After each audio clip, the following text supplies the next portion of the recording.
we've been waiting for like 2 years for them to make a change at goaltender, and it ultimately leads to this. Like, you couldn't do better than this. The Oilers made a goalie trade. It is Stuart Skinner, Brett Kulak, and a 2029 second-round pick to the Pittsburgh Penguins for Tristan Jarry and Samuel, it better be Marie-Philippe Poulin. That is the trade. What the fuck is Stan Bowman thinking? Pete, you'll get to talk in like 13 minutes, so I don't know if you want to go for a walk. I think you're going to want to hear this, though. Beginning of the week, we heard and we saw the hug after the Kraken game, I believe, between Calvin Pickard and Stuart Skinner. And Elliot Friedman said on 32 Thoughts, it was because the trade was not going to be, if they got Tristan Jarry, it was not going to be Stuart Skinner for Tristan Jarry. It was going to be Stuart Skinner and Tristan Jarry. They were going to take this goalie on a bad contract who's been rumored to be on the outs in Pittsburgh for a while. Everyone's saying, Kyle Dubas, you got to get rid of this guy. You got to get rid of this contract. People thought, as did we went through a list of the available goalies and said, you pair these guys with Skinner. They don't replace Skinner because they're not good enough for him. I don't know what changed, but not only is it not Jarry and Skinner, it's Skinner and a bunch of shit for Jarry, who I will say he's my goalie, and I will say I never doubted him, but Jesus fucking Christ, Tristan Jarry is 30 years old, has 2 more years after this at a bad number, has never won a playoff series, has worse playoff numbers than Stuart Skinner. It is a lower ceiling acquisition, and you are giving up possibly, not definitely, but you are possibly, maybe even likely giving up the better player in this deal, plus other shit. And now, by the way, because you got a goalie who's making money, you can't now go out and get the UC Saros if he becomes available. Also, did I mention your goaltending tandem is now Calvin Pickard and Tristan Jarry, and you gave up shit to do it. How are you, Pete? I mean, that's a great way of summarizing it. I mean, twice as expensive. I don't know if you're any better off. And there's just waves of this trade coming in that just hit you over and over again. Like, we got the news that they traded for Tristan Jarry without any further details. We were like,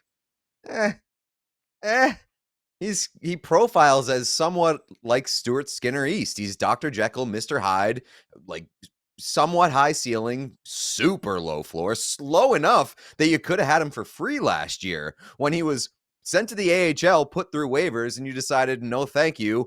Now, a year later, you've given up a second-round pick. You've given up Stuart Skinner. You've given up plus, and no retention. The no retention bit that came at the very end of these details, worst part of it all, because I think that you could make some sense that, you know, if you think that Tristan Jarry is a steadier, more proven option other than Stuart Skinner, I would push back against that. But the fact that he's making twice as much money for essentially the same player who is older, this very much feels like you gave up a lot to make a lateral move. Maybe it ends up working out, but if I'm an Oilers fan, I'm pissed because I don't have any better confidence in your goaltending tandem today than you did yesterday, and you've lost a bunch of shit because you've made this lateral move. Because they sent out Brett Kulak in this, they then sent a 3rd-round pick to the Predators for Spencer Stastny, who should be Paul Stastny, and Sam Poulin should be Marie-Philippe Poulin. They now have given up assets and gotten worse at one position, definitely, by going from Brett Kulak, who, say what you will about Brett Kulak, like battle-tested defenseman who in the playoffs, when guys are dropping, you want to have a Brett Kulak that you could either have on a third pair or, worst case, elevate if he's playing well with whether it's Darnell Nurse or whomever. You've now gotten rid of that. And now Alec Regula is now like a very important part of this. The biggest part, though, other than that, yes, you could flip a coin as to who's better between Stuart Skinner and Tristan Jarry. I'm a Stu guy. I also just want reliability, and that's a crazy thing to say after you say you're a Stu guy, but What's more reliable, that Stu Skinner's going to be there or that Tristan Jarry's going to be there? Stu Skinner doesn't have any of the injury woes that Tristan Jarry has had over the years. So locking into this, and not just locking in financially, having moved the assets, you've now taken a roster player off your team in Brett Kulak, a guy who can play every night. You've moved a second-round pick, and you've moved a third-round pick to replace the defenseman that you replaced. So now you got no cap space. You're dollar in, dollar out, as our guy Elliot Friedman likes to say.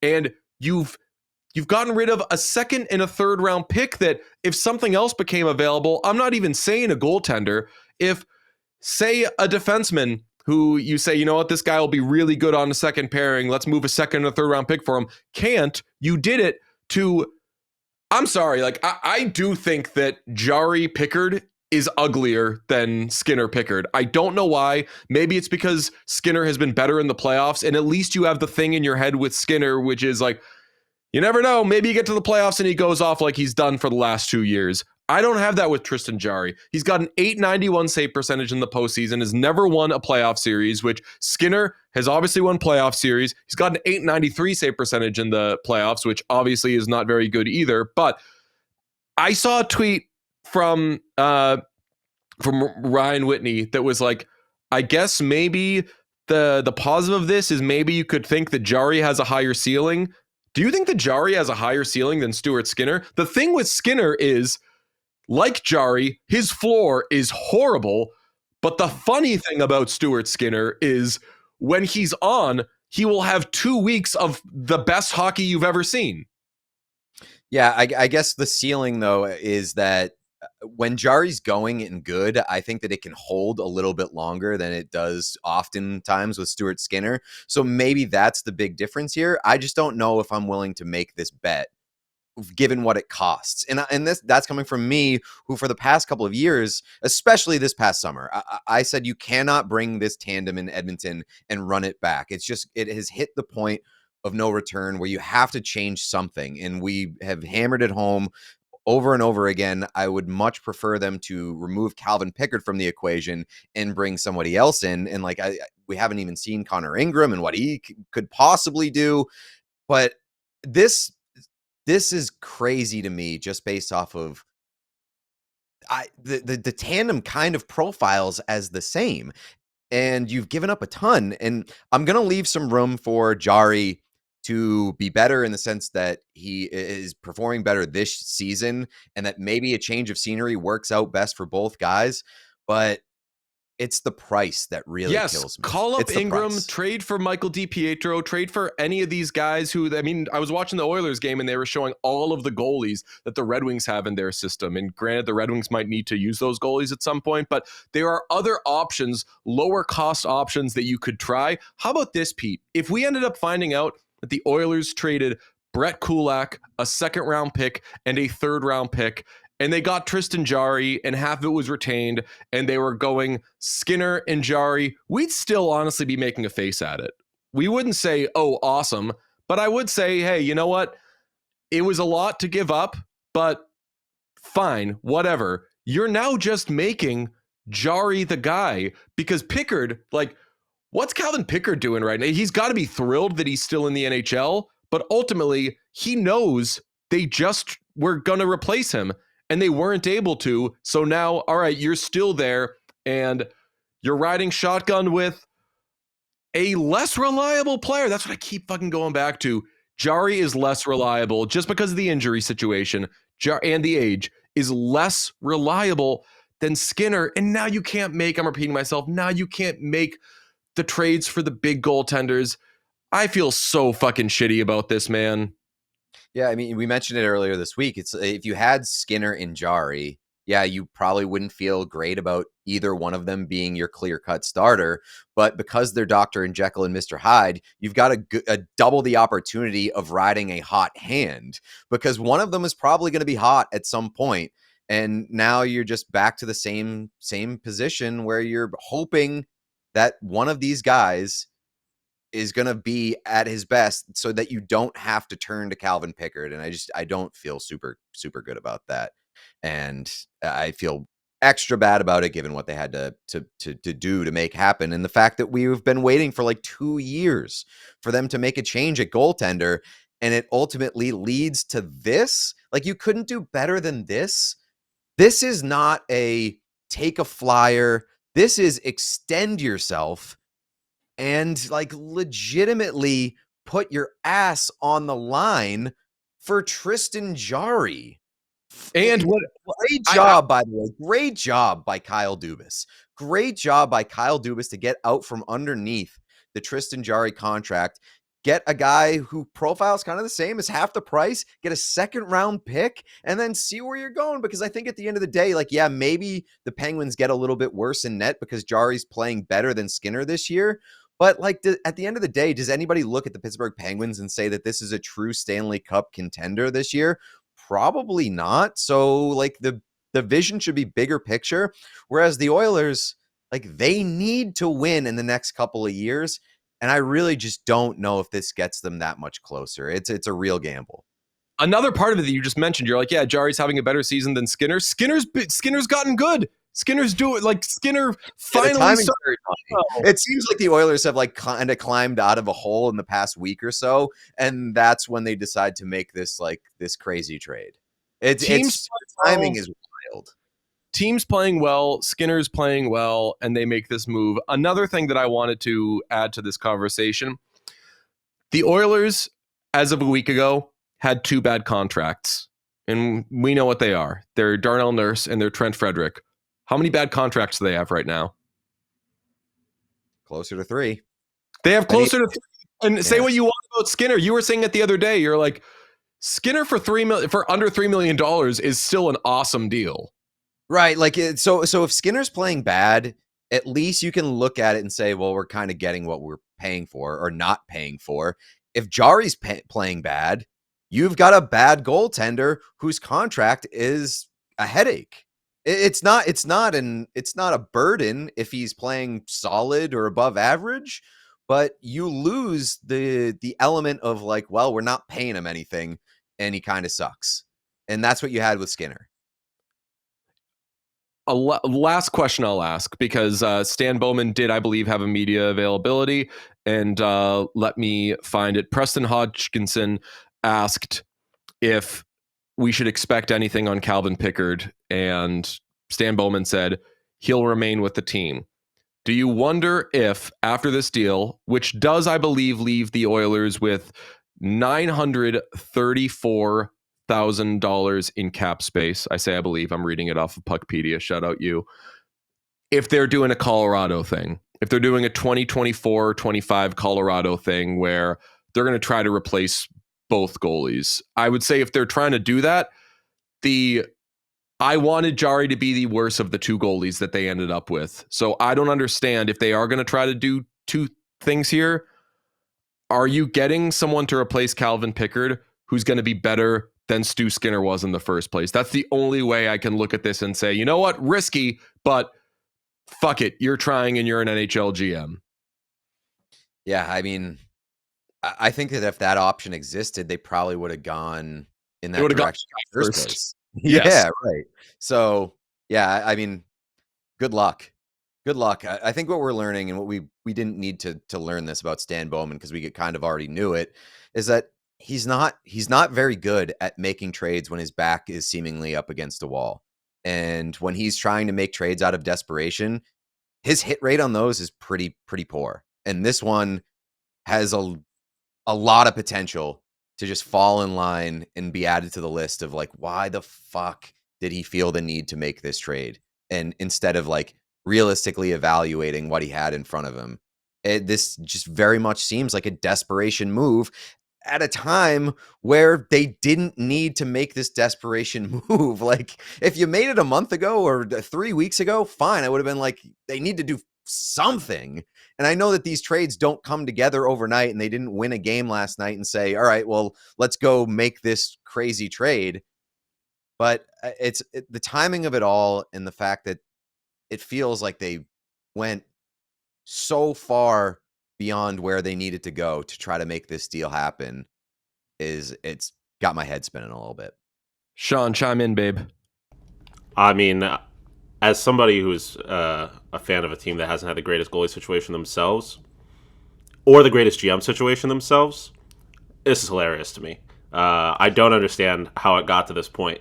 I don't understand how Calvin Pickard's still there, and it is very funny to me that it seems like they've been making so many moves, kind of to like, I guess really just like knoblock and not sending down Calvin Pickard allegedly to like satisfy the desires of the stars, namely Connor McDavid, and then they trade away the one guy that we consistently hear is like the best person on the team and everybody loves, and now it's like somewhat tongue-in-cheek, but also like how does this affect Connor McDavid's future with the Edmonton Oilers? A, because they traded away someone they like, but B, because it might be the clearest sign that he's had that Stan Bowman might not be good at his job.